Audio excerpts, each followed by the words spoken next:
எல்லாருக்கும் வணக்கம். நான் டாக்டர் இளவரசி வாணிதாசன். இன்னைக்கு மார்பக பரிசோதனையை பற்றி படிக்க போகிறோம். ஃபர்ஸ்ட் ஆஃப் ஆல் எதுக்கு அது அவசியம் அப்படின்றத படிக்கலாம். உலகம் முழுவதும் இந்தியாலேயுமே பெண்களுக்கு வர மிக அதிகமான கேன்சர்னு பார்த்திங்கன்னா அது மார்பக புற்றுநோய். இதில் அன்ஃபார்ச்சுனேட்லி நம்ம நாட்டில் பார்த்திங்கன்னா ரொம்ப அட்வான்ஸ்ட் ஸ்டேஜில் தான் பெண்கள் வராங்க. இது ரெகுலர் பிரெஸ்ட் எக்ஸாமினேஷனில் ஆரம்பத்திலே கண்டுபிடிச்சி கூச்சத்தினாலேயோ இல்லை அலட்சியத்தினாலேயோ வராமல் இருக்கிறதும் ஒரு முக்கியமான காரணம்.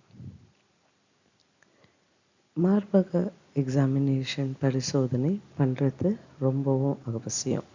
நமக்கு நம்மளோட நார்மல் மார்பகம் எப்படி இருக்குது அப்படின்ட்டு தெரிஞ்சாதான் ஏதாவது ஒன்று வித்தியாசமாக இருக்குது இல்லை புதுசாக இருக்குன்னா நம்மளால் கண்டுபிடிக்க முடியும். அதனாலே மாதந்தோறும் மார்பக எக்ஸாமினேஷன் பண்ணுறது மிகவும் அவசியம். இதை எப்போ பண்ணணும் அப்படின்னு பார்த்திங்கன்னா மாதவிடாய் முடிந்த பிறகு அந்த வாரத்தில் பண்ணால் ரொம்ப ஈஸியாக இருக்கும். ஏன்னா பெண்களுக்கு மாதவிடாய் இருக்கிற பெண்களுக்கு பார்த்திங்கன்னா மாதந்தோறும் ஹார்மோனல் மாற்றம்னால மார்பகம் டிஃப்ரெண்ட் ஃபேஸஸில் சில நாள் ஹெவியாக இருக்கும், சில நாள் லைட்டாக இருக்கும். ஸோ மாற்றங்கள் இருக்கும். மாதவிடாய் முடிஞ்ச அந்த வாரம் பார்த்திங்கன்னா ஹார்மோனல் சேஞ்சஸ் கம்மியாக இருக்கும். ஸோ மாதவிடாய் முடிஞ்ச ஒரு 3 நாள் முடிஞ்ச பிறகு ஒரு 5ஆவது நாளோ இல்லை அந்த வாரம் எண்டோ இந்த மார்பக எக்ஸாமினேஷனை ரொட்டீனாக நீங்கள் பண்ணலாம். ஆரம்பிக்கிறதுக்கு முன்னாடி ஒரு நல்ல பெரிய கண்ணாடி முன்னாடி 2 மார்பகத்தையும் அந்த கண்ணாடி முன்னாடி பார்க்குற மாதிரி நிற்கணும். இதோ இங்கே இந்த பெண்மணி நிற்கிற மாதிரி.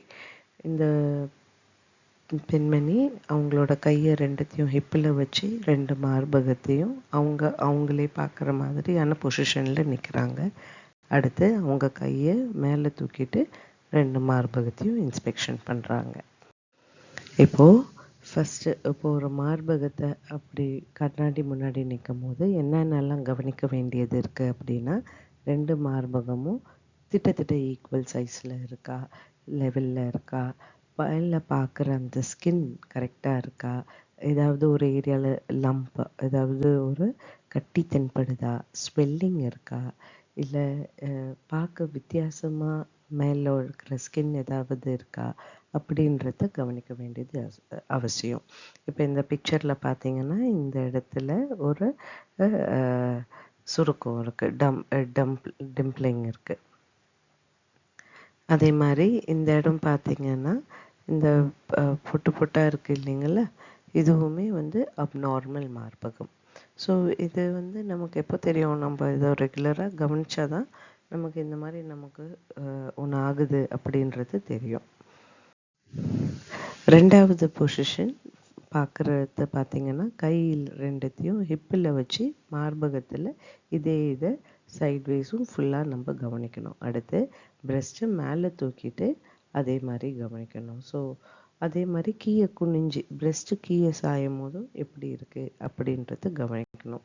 இந்த இடத்துல மேலே கையை தூக்கும் போது பார்த்திங்கன்னா 2 மார்பகமும் ஈக்குவலாக மேலே போகணும். ஒன்று ரொம்ப கீழே, ஒன்று ரொம்ப மேலே, அந்த மாதிரி ஒன்று மேலேயே இருக்குது இல்லை ஒன்று அசையலை, அந்த மாதிரினா ரொம்ப கவனிக்க வேண்டிய விஷயம். இதில் என்னென்னலாம் பார்க்குறோன்ட்டு திருப்பி சொல்கிறேன். இப்போது இது என்னென்னா விஷயம் பார்த்திங்கன்னா லம்ப் ஏதாவது கட்டி தென்படுதா அப்படின்னு பார்க்கணும். 2வது நம்மளோட மார்பக காம்பு உள்வாங்கி இருக்கா அப்படின்ட்டு. சிலவங்களுக்கு சின்ன வயசுலேருந்தே கொஞ்சம் உள்வாங்கின மாதிரி இருக்கும் 2 மார்பும், அது வேறு. நார்மலாக இருந்து திடீர்னுட்டு உள்வாங்கிறது கவனிக்க வேண்டியது. 2வது டிம்பிளிங். ஸோ நான் இப்போ ஒரு பிக்சர் காட்டினேன் இல்லைங்களா, அதுதான் டிம்பிளிங். இல்லை நம்ம நார்மலாக பெண்களுக்கு அமுக்குனா தண்ணி பால் கொடுக்குற பெண்மணிகளை தவிர்த்து எந்த செக்ரேஷன்ஸும் வரக்கூடாது. ஸோ அந்த மாதிரி ஏதாவது காம்பை அமுக்கும் போது ரத்த கலர்லேயோ இல்லை ஏதாவது ஸ்மெல் வர மாதிரியோ லிக்விட் வந்துச்சுன்னா அதையுமே நம்ம கவனிக்கணும். ஸ்கின்ல ஏதாவது ரெட் கலர் மாற்றம் இருக்குது, இல்லை ஸ்கின்ல எந்த மாற்றம் இருந்தாலுமே நம்ம கவனிக்கணும். இப்போ இது நம்ம மார்பகத்தை பார்த்துட்டோம். இது வரைக்கும் மார்பகத்தை தொடலை. இப்போ அடுத்த ஸ்டெப் தொட்டு எக்ஸாமின் பண்ணுறது. அதுக்கு முன்னாடி உங்களுக்கு மார்பகத்தை பற்றி சில பேசிக் விஷயம் தெரியணும். மார்பகம் நம்ம நினைக்கிற மாதிரி ஒரு ரவுண்டு ஷேப்பு மட்டும் கிடையாது. அது ஒரு நம்ம அக்கிள் பகுதிக்கு ஒரு இந்த ஏரியாவும் மார்பகத்தில் ஒரு பகுதி. இதை ஆக்சிலரி டெயில் அப்படின்வாங்க. ஸோ இந்த டெய்ல்லையுமே இந்த ஏரியாலையுமே மார்பக புற்றுநோய் வரலாம். ஸோ நம்ம எக்ஸாமின் பண்ணும் போது இந்த ஏரியாவை மட்டும் பண்ணிவிட்டு இந்த ஏரியாவை விட்டுறக்கூடாது. ஸோ அதனால் ஒரு மார்பகத்தை 4 பங்கிட்டோம் அப்படின்னா ஒரு ஏரியாவை நல்லா எக்ஸாமின் பண்ணிவிட்டு அப்புறம் இங்கேயும் வந்து நல்லா எக்ஸாமின் பண்ணணும். இந்த மார்பகத்தை மட்டும் பண்ணால் போதாது. இதில் ஏதாவது ஒரு புற்றுநோய் ஏதாவது ஒன்று ஏற்பட்டுச்சுன்னா 90% கேசஸில் வரக்கூடிய இடம் இங்கே நெறிக்கட்டிகள் அக்கிள் பகுதியில். ஸோ அக்கிள் பகுதியும் எக்ஸாமின் பண்ண வேண்டியது மிக அவசியம். எப்படி எக்ஸாமின் பண்ணணும்னு பார்த்தீங்கன்னா, இது கையோட முனை அப்படின்னு பார்த்தீங்கன்னா ரொம்ப சென்சிட்டிவிட்டி அதிகம். மிடில் போர்ஷன் வந்து நமக்கு வாட்டம் ரொம்ப வராது. இந்த நடுப்பகுதி இருக்குது இல்லைங்களா, இதை வச்சுட்டு கையை ஒன்றா இந்த 4 விரலையும் கேப் இல்லாமல் ஒன்றா அழகாக வச்சுட்டு இதை வச்சுட்டு நம்ம மார்பகத்தை எக்ஸாமின் பண்ணணும். இந்த மாதிரி குட்டி குட்டி சர்க்கிளாக கையை ரொட்டேட் பண்ணி நம்ம எக்ஸாமின் பண்ணணும். ஸோ நார்மலாக எக்ஸாமின் பண்ணும்போது உங்களுக்கு நார்மல் மார்பகம் எப்படி ஃபீல் பண்ணுறீங்க அப்படின்னு தெரியும். நார்மலாக பார்த்தீங்கன்னா ஒரு அரிசி பையை நம்ம இல்லைன்னா ஒரு கோலி குண்டு இருக்கிற பையை இது பண்ணுற மாதிரி ஒரு ஃபீல் கிடைக்கும். ஏதாவது தானாக கட்டி மாதிரி தென்பட்டுச்சுன்னா அப்நார்மலாக இருக்கும். இல்லை ஒரே இடத்துல கட்டி மாதிரி பெருசாகுதுனாலும் அப்நார்மல். இப்போ மார்பகத்தை நான் சொன்ன மாதிரி எப்படி பார்க்கணும்னா, இப்படி நம்ம எக்ஸாமின் பண்ணும்போது ஃபஸ்ட்டு இந்த மாதிரி சர்க்கிள் மாதிரி நடுவில் இதை சென்டராக காம்பை சென்டராக வச்சு நடுவில் இருந்து வெளிப்பக்கம் ஸ்லோவாக அந்த கையை சர்க்கிள் மோஷனில் பண்ணோம். ஃபஸ்ட்டு இங்கே அப்படி பண்ணோம், அப்புறம் இங்கே அப்படி பண்ணோம். அந்த மாதிரி சர்க்கிள் ஷேப்பில் வெளிப்பக்கம் போயிட்டு ஆக்சிலரி டெய்லையும் பார்க்கணும். அடுத்து மார்பகத்தை இந்த வெஜ், ஸோ இப்படி இங்கேருந்து ஆரம்பித்து வெளிப்பக்கமாக அதே மாதிரி சர்க்குலர் மோஷனில் எக்ஸாமின் பண்ணணும். அப்புறம் பார்த்திங்கன்னா மார்பகத்தில் ஒரு லைன் போட்ட மாதிரி இந்த வாட்டத்தில் கொஞ்சம் கொஞ்சமாக அந்த கையை இப்படி நகர்த்திக்கிட்டு வரணும். ஸோ இந்த மாதிரி வரும்போது உள்ளே எந்த இடத்துல இருக்கோ கொஞ்சம் டீப்பாக இருந்தாலுமே நமக்கு தென்பட வாய்ப்பு.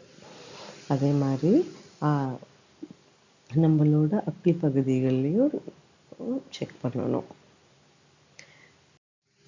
அப்புறம் கடைசியாக காம்பை அமுக்கி பார்க்கணும் கொஞ்சம் வெளி பகுதியில். இது எந்த ரெட் கலரோ இல்லை க்ரீன் கலர்லேயோ எது வந்தாலும் நம்ம இம்மிடியேட்டாக செக் பண்ணணும்.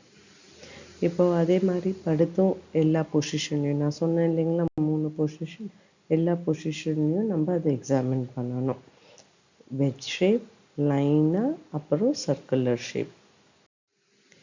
இப்போது ஒரு பக்கம் மார்பகத்தை செக் பண்ணிட்டோன்னே அடுத்த மார்பகத்தையும் நல்லா செக் பண்ணணும்.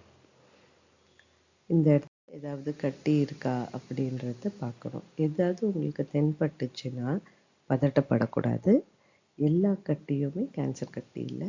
20 வயசுலேருந்து இந்த மாதவிடாய் இருக்கும்போது நமக்கு நார்மலாக மார்பகத்தில் ஏற்படும் மாற்றங்களுமே சில டைம் கட்டியாக தென்படும். ஆனால் அது நார்மல் கட்டின்ட்டு அலட்சியமாகவும் இருக்கக்கூடாது. ஏதாவது உங்களுக்கு தென்பட்டுச்சு அப்படின்னா ப்ரொஃபஷ்னல் ஹெல்ப்பை எடுக்கணும். ஒரு டாக்டர்கிட்ட போயிட்டு எக்ஸாமின் பண்ணிக்கணும். டாக்டர் மோஸ்ட்டாக எக்ஸாமின் பண்ணிவிட்டு தேவைப்பட்டுச்சுன்னா ஒரு மேமோகிராமோ இல்லைன்னா ஒரு மார்பக அல்ட்ராசவுண்டோ அட்வைஸ் பண்ணுவாங்க. நார்மலாக பார்த்திங்கன்னா ஒரு மேமோகிராம் 40லேருந்து 50 வயசில் வருஷத்துக்கு ஒரு வாட்டி ரெக்கமெண்டேஷன் இருக்குது. நம்ம நாட்டில் ரெகுலராக அதை பண்ணுறதில்ல நிறையா பேர். ஃபேமிலியில் பிரெஸ்ட் கேன்சர்லாம் இருக்குது அப்படின்னா அவங்க அவசியமாக பண்ண வேண்டியது ரொம்ப ரொம்ப இம்பார்ட்டண்ட். மினிமம் நம்ம பண்ணக்கூடியது மாதம் ஒரு வாட்டி நம்ம மார்பகத்தை நல்லா எக்ஸாமின் பண்ண வேண்டியது. இது உங்கள் அண்ணன் தம்பி வீட்டில் ஆண்மகன் இருந்தாங்கன்னா அவங்களுக்கும் இந்த வீடியோவை காட்டுங்க. அவங்களோட எல்லாருக்குமே இது வந்து ரொம்ப அவசியமாக தெரியணும். வேறு எந்த கொஷின் இருந்தாலும் கமெண்ட் செக்ஷனில் கேளுங்க. நான் உங்களுக்கு இது ரிலேட்டடாக ரிப்ளை பண்ணுறேன். தேங்க்யூ.